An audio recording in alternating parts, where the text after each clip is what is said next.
नमस्कार दोस्तों, स्वागत है आपका हमारे YouTube चैनल पर। दोस्तों, आज हम इस वीडियो में हिंदी के महत्वपूर्ण टॉपिक्स जैसे वाक्यों के लिए एक शब्द, पर्यायवाची, विलोम शब्द और समास आदि महत्वपूर्ण टॉपिक्स के 10-10 प्रश्नों को सॉल्व करेंगे। ये जितने भी प्रश्न होंगे ये आपके एग्ज़ाम पैटर्न के अनुसार ही होंगे, ठीक है। तो आप इस पूरी वीडियो को ज़रूर देखिएगा, ठीक है। तो चलिए आज की वीडियो को शुरू करते हैं। देखिए, इसमें सबसे पहले है वाक्यों के लिए एक शब्द। तो यहाँ पर हमें वाक्यांश के लिए एक उचित विकल्प को हमें चुनना है। तो इसमें जो सबसे पहला प्रश्न है वो है प्रत्युत्पन्नमति शब्द का प्रयोग हम किस वाक्य के लिए करते हैं। इसके ऑप्शन है उत्तर न देने की क्षमता, या फिर जो फिर से उत्पन्न हुआ हो। ऑप्शन सी है जिसकी बुद्धि में नई नई बात उत्पन्न होती रहती है, या फिर ऑप्शन डी है जो तत्काल सोचकर उत्तर दे सके। तो प्रत्युत्पन्नमति का मतलब होता है जो तत्काल सोचकर उत्तर दे दे, उसे हम कहते हैं प्रत्युत्पन्नमति, ठीक है। तो प्रत्युत्पन्नमति का मतलब होता है जो तत्काल सोचकर उत्तर दे। देखिए, अगला है पार्थिव शब्द का प्रयोग हम किस वाक्य के लिए करते हैं। जिसका संबंध मनुष्य से है, जिसका संबंध प्रथा से है, जिसका संबंध ईश्वर से है, या फिर जिसका संबंध पृथ्वी से है। तो पार्थिव का मतलब होता है जिसका संबंध पृथ्वी से होता है, ठीक है। अगला क्वेश्चन है जो इंद्र पर विजय प्राप्त कर चुका हो, तो उसे कहते हैं हम इंद्रजीत, ठीक है। देखिए, मेघनाद ने इंद्र पर विजय प्राप्त की थी, उसने स्वर्ग को जीता था, इसीलिए मेघनाद को इंद्रजीत भी कहा जाता था, ठीक है। अगला क्वेश्चन है उच्च कुल में पैदा व्यक्ति। तो ये क्वेश्चन बहुत बार पूछा गया है। तो उच्च कुल में पैदा व्यक्ति को कहते हैं हम कुलीन, ठीक है। देखिए, अगला क्वेश्चन है निम्न वाक्यांश के लिए एक उचित शब्द हमें यहाँ चुनना है। तो यहाँ पर क्वेश्चन है कि कानून का रूप देने के लिए प्रस्तुत किया जाने वाला प्रस्ताव या मसौदा को हम क्या कहते हैं। तो आप जानते हैं जब संसद में कोई कानून बनता है तो सबसे पहले एक प्रस्ताव पारित किया जाता है, तो उस प्रस्ताव को कहा जाता है विधेयक, ठीक है। क्या कहा जाता है? विधेयक कहा जाता है। देखिए, अगला क्वेश्चन है जो मोक्ष चाहता हो, ठीक है। यहाँ पर मोक्ष होगा, जो मोक्ष चाहता हो उसके लिए एक शब्द क्या है, तो उसे कहते हैं हम ऑप्शन ए मुमुक्षु। आप देख लीजिए कि मुमुक्षु किस प्रकार लिखा जाता है। जब हम एग्जाम में बैठे होते हैं तो वहाँ पर इसी प्रकार के हो सकता है कहीं पर बड़ी यू की मात्रा भी आ जाए, तो उसमें बहुत कन्फ्यूजन हो जाता है। तो आप देख लीजिएगा कि मुमुक्षु किस प्रकार लिखा जाता है। जो मोक्ष चाहता हो उसके लिए एक शब्द है मुमुक्षु, ठीक है। अगला क्वेश्चन है जिसे प्रमाण द्वारा सिद्ध ना किया जा सके उसके लिए एक शब्द। तो जिसे हम प्रमाण द्वारा सिद्ध नहीं कर सकते उसे हम कहते हैं अप्रमेय। क्या कहते हैं? अप्रमेय कहते हैं, ठीक है। अगला क्वेश्चन है गिरा हुआ के लिए एक शब्द। जो गिरा हुआ के लिए एक शब्द होता है वो क्या है? पतित, ठीक है। हम कहते हैं ना इसका पतन हो गया है, तो पतन से ही बना है पतित। तो पतित शब्द का प्रयोग होता है गिरा हुआ के लिए, ठीक है। देखिए, अगला क्वेश्चन है जिसकी आशा न की गई हो। तो आपके ऑप्शन है प्रत्याशा, अप्रत्याशित, आशातीत या फिर अप्रत्याशा। तो जिसकी आशा न की गई हो उसके लिए एक शब्द है क्या? अप्रत्याशित, ठीक है। हम कहते हैं ना अप्रत्याशित घटना घट गई, कि मतलब ऐसी घटना जिसकी हमने आशा भी नहीं की थी, ठीक है। देखिए, अगला क्वेश्चन है पृथ्वी के तीन ओर पानी वाले स्थानों को हम क्या कहते हैं। जो पृथ्वी के तीन ओर पानी वाले स्थान को हम कहते हैं प्रायद्वीप, और इसी कारण भारत को भी हम प्रायद्वीप कहते हैं। क्यों कहते हैं? क्योंकि आपने देखा होगा जो भारत का दक्षिणी भाग है तो ये तीनों ओर से पानी से घिरा हुआ है। पश्चिम में अरब सागर, पूर्व में बंगाल की खाड़ी और नीचे हिंद महासागर। तो तीन ओर से पानी से घिरा है, इसी कारण भारत को भी हम प्रायद्वीप भारत कहते हैं, ठीक है। तो पृथ्वी के तीन ओर से पानी वाले स्थान को हम क्या कहते हैं? प्रायद्वीप कहते हैं, ठीक है। तो ये हो गए आज के 10 प्रश्न, ठीक है। वाक्यों के लिए एक शब्द। देखिए, अब हम चलते हैं पर्यायवाची में, ठीक है। तो हम पर्यायवाची के भी 10 प्रश्नों को यहाँ सॉल्व करेंगे। तो इसमें सबसे पहला प्रश्न है चिरंतर का पर्यायवाची क्या होगा? कटु, स्मरणीय, शाश्वत या फिर अंतिम। तो चिरंतर मतलब जो बहुत लंबे समय से चला आ रहा हो, ठीक है। तो उसके लिए एक शब्द है शाश्वत, ठीक है। अगला क्वेश्चन है अनल का पर्यायवाची हमें बताना है। तो अनल का पर्यायवाची क्या होता है? अग्नि, धूमिल, नलकूल या फिर अनिल। तो अनल का जो पर्यायवाची शब्द होता है वो होता है क्या? अग्नि, ठीक है। और यहाँ पर जो अनिल शब्द दिया है, अनिल किसका पर्यायवाची है? अनिल है पवन का, ठीक है। किसका है? पवन मतलब कि वायु का, ठीक है। अनिल और अनल में बहुत कन्फ्यूजन होता है, इसे हमेशा याद रखना। आप ऐसे याद कर सकते हो कि अनल जो पीछे से नल है ना, नल से पानी गिरता है और पानी अग्नि को बुझा देती है। तो आप ऐसे भी याद कर सकते हो मिलाने के लिए। अन्यथा कभी कभी इसमें कन्फ्यूजन हो जाता है अनल और अनिल में। तो अनल है अग्नि का पर्यायवाची और अनिल है पवन का पर्यायवाची। ठीक है, देखिए अगला क्वेश्चन है, आविर्भाव का पर्यायवाची शब्द क्या होगा? निर्माण, उद्भव, विकास या फिर जन्म। तो इसका सही आंसर है ऑप्शन बी, उद्भव। तो आविर्भाव का पर्यायवाची शब्द क्या होता है? उद्भव होता है। ठीक है, देखिए अगला क्वेश्चन है, आसक्ति का पर्यायवाची शब्द क्या होगा? अनुभूति, अनुरक्ति, भक्ति या फिर श्रद्धा। हम कहते हैं ना कि मैं उस वस्तु का बहुत आसक्त हो गया हूँ, या मैं उसका बहुत आसक्त हो गया हूँ, उससे बहुत अटैचमेंट जुड़ गया, हम ऐसा भी बोलते हैं। तो जो अटैचमेंट शब्द है वो किसका पर्यायवाची शब्द है? वो है अनुरक्ति का। ठीक है, तो आसक्ति किसका पर्यायवाची शब्द है? अनुरक्ति का। देखिए अगला क्वेश्चन है, मनसीज किसका पर्यायवाची शब्द है? ये क्वेश्चन पूछा गया है पेपर में। तो मनसीज जो पर्यायवाची शब्द है, पुष्पसेज, मंडप, कामदेव या फिर मंदिर। तो मनसीज है कामदेव का। ठीक है, मनोज किसका होता है? मनोज भी कामदेव का ही होता है। ठीक है, मदन भी कामदेव का ही पर्यायवाची शब्द है। ठीक है, अगला क्वेश्चन है, ऋतुपति का पर्यायवाची शब्द क्या है? तो ऋतुपति हम किसे कहते हैं? बसंत को कहते हैं, मधुमास को कहते हैं, सूर्य को कहते हैं या फिर वर्ष को कहते हैं। तो जो ऋतुपति शब्द है ये बसंत का पर्यायवाची शब्द है। ठीक है, अगला क्वेश्चन है, घर का पर्यायवाची शब्द इसमें से कौन सा है? विहार, इला, आश्रम या फिर गेह। तो घर का पर्यायवाची शब्द होता है गेह। ठीक है, अच्छा क्वेश्चन है, इसे याद रखना। घर का पर्यायवाची शब्द क्या है? गेह है। इसमें ऑप्शन बी देखिए, इला। तो इला किसका पर्यायवाची शब्द है? ये याद रखना है, ये है धरती का। ठीक है, किसका है? धरती का है। धरती या फिर पृथ्वी का इला पर्यायवाची शब्द होता है। ठीक है, इला क्वेश्चन पूछा जाता है, याद रखना इसको। इला किसका पर्यायवाची शब्द है? धरती का या फिर पृथ्वी का। अगला क्वेश्चन है, सभा का पर्यायवाची कौन सा नहीं है? तो सभा का पर्यायवाची सम्मिलित, परिषद, बैठक या फिर महावर्तन। तो सम्मिलित सभा का पर्यायवाची शब्द नहीं है। ठीक है, सभा का पर्यायवाची आप याद रखिए, हम कहते हैं ना इसकी आज एक परिषद बैठी है, सभा बैठी है, बैठक बैठी भी कहते हैं, या महावर्तन। महावर्तन याद कीजिए। तो सभा का पर्यायवाची शब्द है महावर्तन, और इसमें से कौन नहीं है? सम्मिलित नहीं है। ठीक है, अगला क्वेश्चन है, फूल का पर्यायवाची शब्द नहीं है। सुमन, पुष्प, तनुजा या फिर कुसुम। तो फूल का पर्यायवाची शब्द नहीं है, वो है ऑप्शन सी, तनुजा। ठीक है, तनुजा किसका पर्यायवाची शब्द है? तनुजा है पुत्री का। किसका है? पुत्री का। देखिए तनु मतलब होता है शरीर, और जा मतलब होता है जन्म लेने वाली। तो तनु का अर्थ है शरीर, मतलब कि शरीर से जन्म लेने वाली कौन? पुत्री। और अगर तनुज होता और लास्ट में खाली जौ होता तो इसका मतलब है कि शरीर से जन्म लेने वाला, मतलब कि पुत्र। ठीक है, याद रखने से। अगला क्वेश्चन है, कल्प वृक्ष का पर्यायवाची शब्द है। तो कल्प वृक्ष एक ऐसा वृक्ष माना जाता है जिससे हमारी सारी मनोकामनाएं पूरी होती हैं। ठीक है, इसका ऑप्शन है पारिजात, कल्पतरु, देव वृक्ष या फिर ये सभी। तो इसका सही आंसर है ऑप्शन डी, ये सभी। ठीक है, तो ये 10 प्रश्न पर्यायवाची शब्द की भी हो गई। चलिए अब अगले टॉपिक में चलते हैं। अगला टॉपिक है छंद। देखिए छंद से भी आपके क्वेश्चन पूछे जाते हैं, तो इस टॉपिक को भी आप अच्छे से तैयार कर लीजिएगा। तो इसमें पहला क्वेश्चन है, निम्नलिखित में से कौन सा छंद प्रकार नहीं है? दृष्टांत, चौपाई, दोहा या फिर सोठा। तो चौपाई, दोहा और सोठा ये छंद के प्रकार होते हैं। दृष्टांत कोई भी छंद का प्रकार नहीं है। ठीक है, अगला क्वेश्चन है, जिस छंद में 4 चरण और प्रत्येक चरण में 16 मात्राएं होती हैं वह कहलाता है। ये क्वेश्चन बहुत बार पूछा जाता है कॉम्पिटिटिव एग्जाम में। दोहा, सोरठा, रोला या फिर चौपाई। तो चौपाई में 4 पद होते हैं। ठीक है, और प्रत्येक पद में 16 मात्राएं होती हैं। अगला क्वेश्चन है, छप्पई किस प्रकार का छंद है? जो छप्पई छंद है ये सम, विषम या फिर अर्धसम या फिर इनमें से कोई नहीं। तो इसका सही आंसर है ये है विषम प्रकार का छंद। ठीक है, देखिए अगला क्वेश्चन है, छंद पढ़ते समय आने वाले विराम को क्या कहते हैं? गति, यति, तुक या फिर गण। तो छंद पढ़ते समय आने वाले विराम को हम कहते हैं ऑप्शन बी, यति कहते हैं। ठीक है, देखिए अगला क्वेश्चन है, मंगल भवन अमंगलहारी, द्रवहु सुदशरथ अजीर बिहारी। तो इन पंक्तियों में किस छंद का प्रयोग हुआ है? सोरठा, चौपाई, दोहा या फिर सवैया।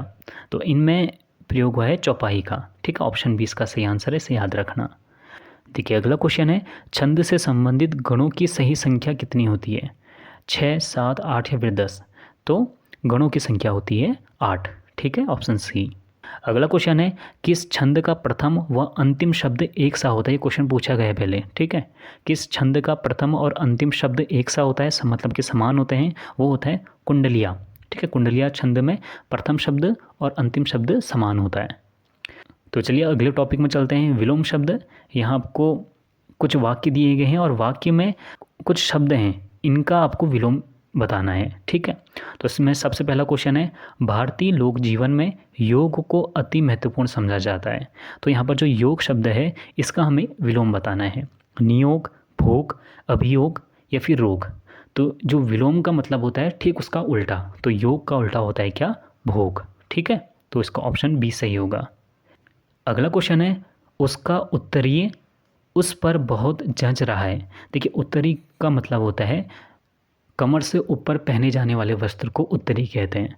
तो इसका उल्टा क्या होगा? मतलब कि कमर से नीचे वाले पहने जाने वाले वस्त्र को कहेंगे। तो इसका जो सही आंसर होगा वो होगा अधो वस्त्र, ठीक है। यहाँ पर गलत लिखा है, तो अधो वस्त्र आप याद रखना, ठीक है, अधो वस्त्र। देखिए अगला क्वेश्चन है, लंबी योग साधना से उसका ओजस्वी चेहरा देखते ही बनता था। तो इसमें आपको ओजस्वी का विलोम बताना है। शोकाकुल, कामुक, कांतिहीन या फिर मलिन। तो ओजस्वी का विलोम होगा क्या? कांतिहीन, ठीक है। देखिए अगला क्वेश्चन है, जैन मत को मानने वालों में श्वेतांबर बड़ी संख्या में है। तो आपको श्वेतांबर का विलोम बताना है। श्वेतांबर का विलोम क्या होगा? दिगंबर, ठीक है। अगला क्वेश्चन है, उस कृपण व्यक्ति के चर्चे दूर दराज तक होने लगे। तो कृपण मतलब होता है जो कंजूस होता है, लालची होता है। तो इसका उल्टा क्या होगा? इसका उल्टा होगा दानी, ठीक है। कंजूस का उल्टा क्या होता है? दानी होता है। देखिए अगला क्वेश्चन है, ज्येष्ठ मास में निर्जला एकादशी का व्रत बहुत कठिन होता है। तो यहाँ पर आपको ज्येष्ठ का उल्टा बताना है। ज्येष्ठ मतलब होता है बड़ा, तो बड़े का उल्टा क्या होगा? छोटा। श्रेष्ठ, आदर्श, हीन या फिर कनिष्ठ।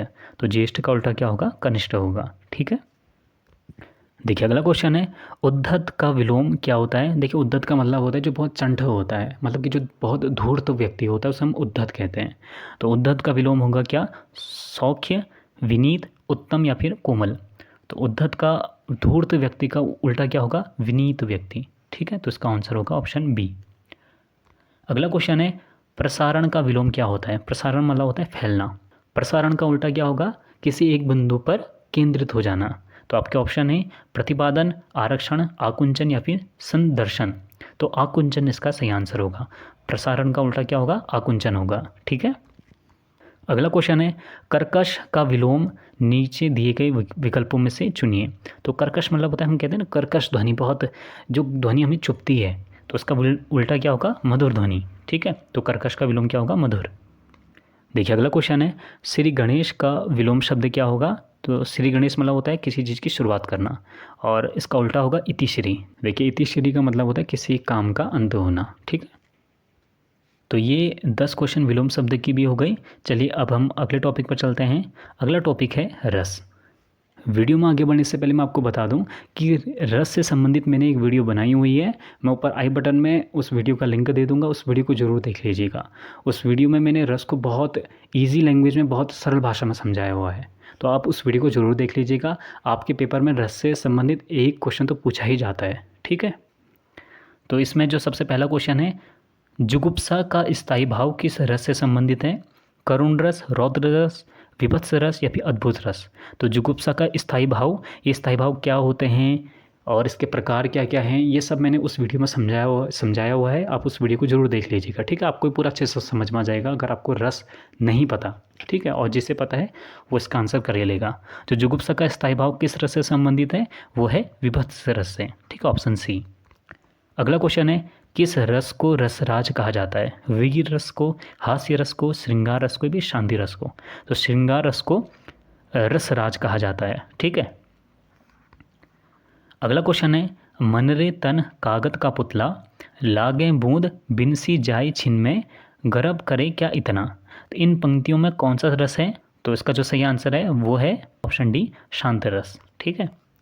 अगला क्वेश्चन है, हे खग मृग हे मधुकर श्रेणी, तुम देखी सीता मृग नैनी।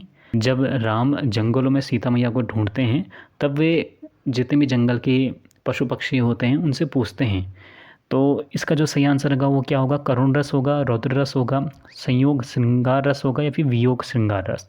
तो यहाँ पर सीता मैया राम जी से अलग हो जाती है ना, तो वियोग श्रृंगार रस होगा। ठीक है, ऑप्शन डी।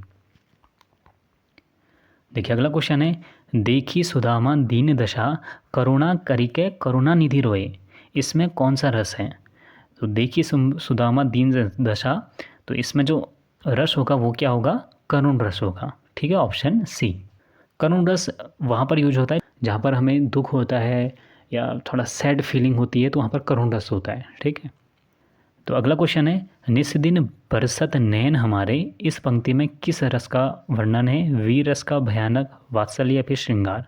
तो इसमें है ऑप्शन डी श्रृंगार रस का। ठीक है, अगला क्वेश्चन है, किस रस को रसराज कहा जाता है? ये रिपीट हो गया है, तो ये कहा जाता है श्रृंगार रस को। ठीक है, देखिए अगला क्वेश्चन है, विस्मय स्थायी भाव किस रस में होता है? हास्य रस में, शांत रस में, अद्भुत रस में या फिर विभत्स रस में? तो इसका सही आंसर है ऑप्शन सी, अद्भुत रस। ठीक है, अद्भुत रस में विस्मय स्थायी भाव होता है। देखिए अगला क्वेश्चन है, वीर रस का स्थायी भाव क्या है? रति, हास्य, उत्साह या फिर क्रोध? तो वीर रस का स्थायी भाव होता है ऑप्शन सी, उत्साह। ठीक है, ये क्वेश्चन पहले पूछा गया है। तो चलिए अब चलते हैं अगले टॉपिक में। अगला टॉपिक है समास। ठीक है, तो चलिए यहाँ पर पहला क्वेश्चन है, तो यहाँ पर हमें उपयुक्त समास चिन्हित करना है। इसमें पहला क्वेश्चन है, पदभ्रष्ट। तो पदभ्रष्ट में कौन सा समास है? अव्ययी भाव समास है, द्वंद्व समास है, तत्पुरुष समास है या फिर कर्मधारय समास है?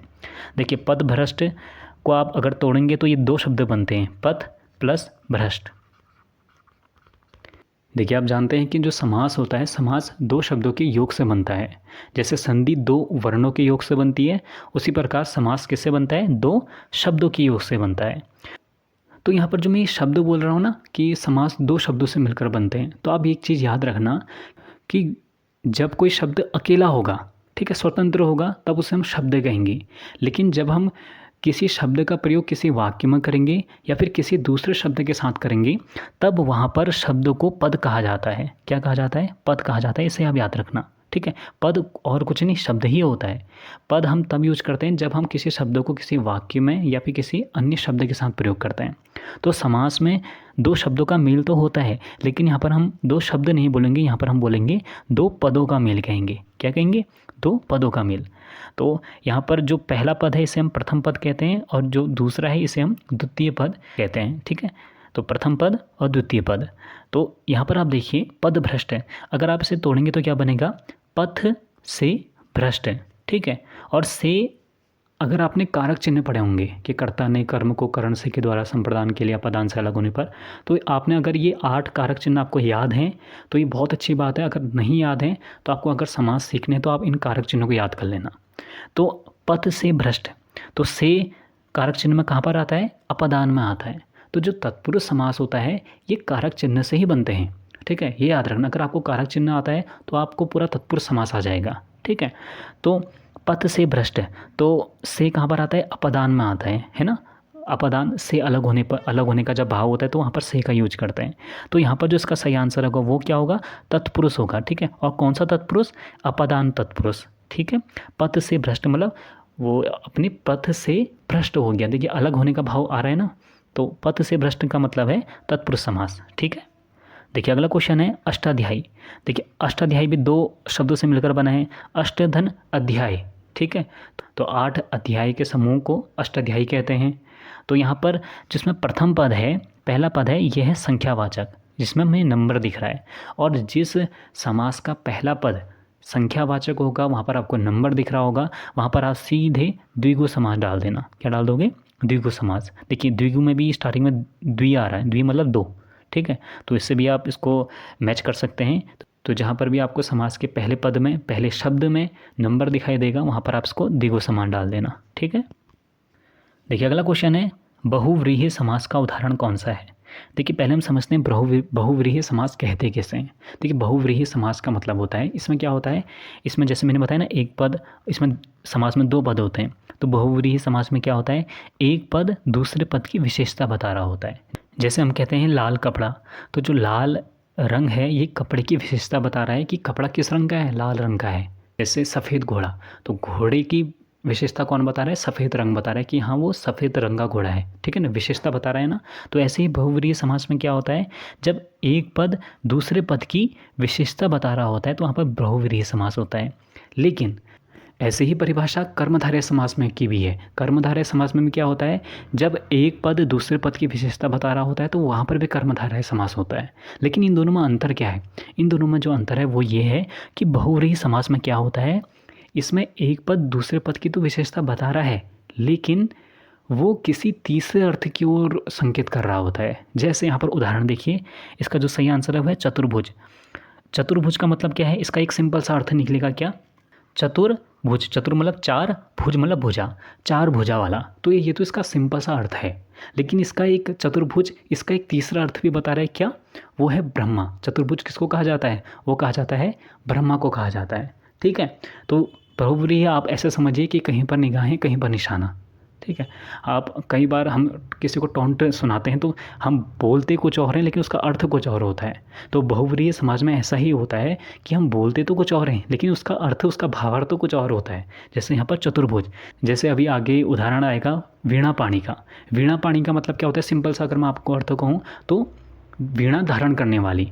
लेकिन वीणा कौन धारण करती है? वो करती है सरस्वती मैया, ठीक है। तो वहाँ पर भी बहुव्रीहि समास होगा, ठीक है।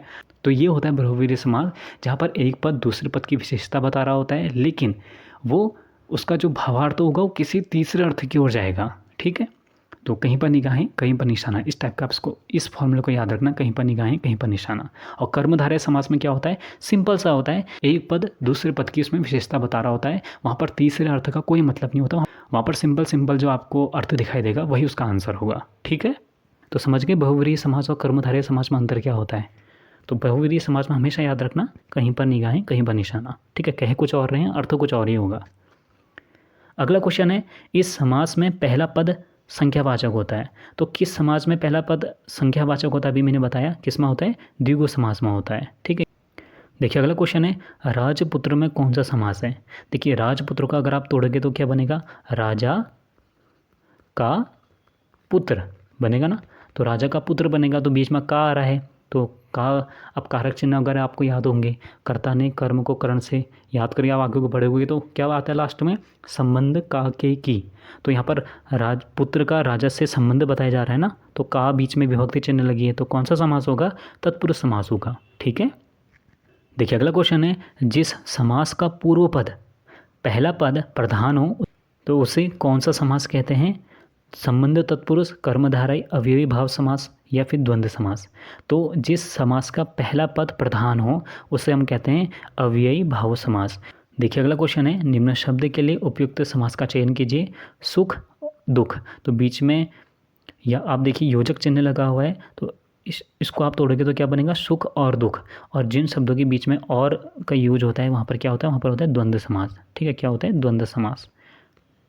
देखिए अगला क्वेश्चन है, कौन सा शब्द बहुव्रीहि समास के अंतर्गत आता है? वीणा पाणी, दुमाता, लाल पीला या फिर विद्याभ्यास। तो वीणा पाणी का मतलब क्या होता है? अभी मैंने पीछे बताया, वीणा को धारण करने वाली। तो वीणा को कौन धारण करता है? वो करता है सरस्वती माँ। तो ये वीणा पाणी सरस्वती माँ की ओर इंगित कर रहा है, ठीक है। तो इसका आंसर क्या होगा? वीणा पाणी का होगा बहुव्रीहि समास, ठीक है। कहीं पर निगाहें कहीं पर निशाना, इसको याद करना। अगला क्वेश्चन है, कौन सा शब्द कर्मधारय समास नहीं है? अब देखिए कर्मधारय समास में कौन सा नहीं होगा? नीलगाय, प्रिय सखा, कृता कृत या फिर विद्याभ्यास। देखिए विद्याभ्यास को आप तोड़ोगे तो क्या बनेगा? विद्या के लिए अभ्यास। अब के लिए किस में आता है? कारक चिन्ह है, ठीक है। कर्ता ने कर्म को करण से के लिए, ठीक है। तो विद्या के लिए, तो ये हो गया तत्पुरुष, इसमें समास होगा। तो नीलगाय, प्रिय सखा और कृताकृत क्या हैं? ये हैं कर्मधारय समास। देखिए नीलगाय, नीली है जो गाय, ठीक है, सीधा सा सिंपल सा अर्थ बता रहा है। अब नील गाय, प्रिय सखा, बहुत सारे सखा होते हैं उसमें से भी जो प्रिय हो, तो प्रिय सखा, ठीक है, उसकी विशेषता बता रहा है। तो कर्मधारय में सीधे सीधे आपको विशेषता बताएगा, उसका एक सीधा सा सिंपल सा आंसर होगा, उसका अर्थ होगा, ठीक है, सिंपल सा अर्थ होगा। लेकिन बहुव्रीहि समास में उसका एक सिंपल सा अर्थ भी होगा लेकिन वो किसी एक नए अर्थ को भी बता रहा होगा, ठीक है। वो मैंने आपको पीछे बता दिया, अब आशा करता हूँ कि आप समझ गए होंगे। अगला क्वेश्चन है, इनमें कौन सा तत्पुरुष समास है? तो तत्पुरुष समास बताना है। आजन्म, देखिए आजन्म में कौन सा समास होगा? इसमें होगा अव्ययी भाव समास। आ क्या है? आ एक अव्यय है और जिन शब्दों के और जिन समास के आगे से अव्यय लगते हैं तो वहाँ पर क्या होता है, अव्ययभाव समास होता है। अगला है आशातीत, तो इसका जो सही आंसर होगा वो होगा ऑप्शन बी आशातीत। ठीक है, आशातीत क्या होगा, तत्पुरुष समास। तो ये हो गई समास के 10 क्वेश्चन। तो चलिए दोस्तों, आज के लिए बस इतना ही।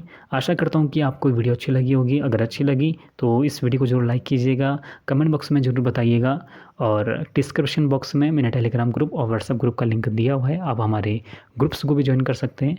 अगर आपको कोई भी कन्फ्यूजन हो, कोई भी आपका क्वेश्चन हो, तो आप मुझसे वहाँ पर्सनली पूछ सकते हैं। ठीक है, तो चलिए दोस्तों, आज के लिए बस इतना ही। मिलते हैं अगली वीडियो में। हमसे जुड़ने के लिए थैंक यू सो मच।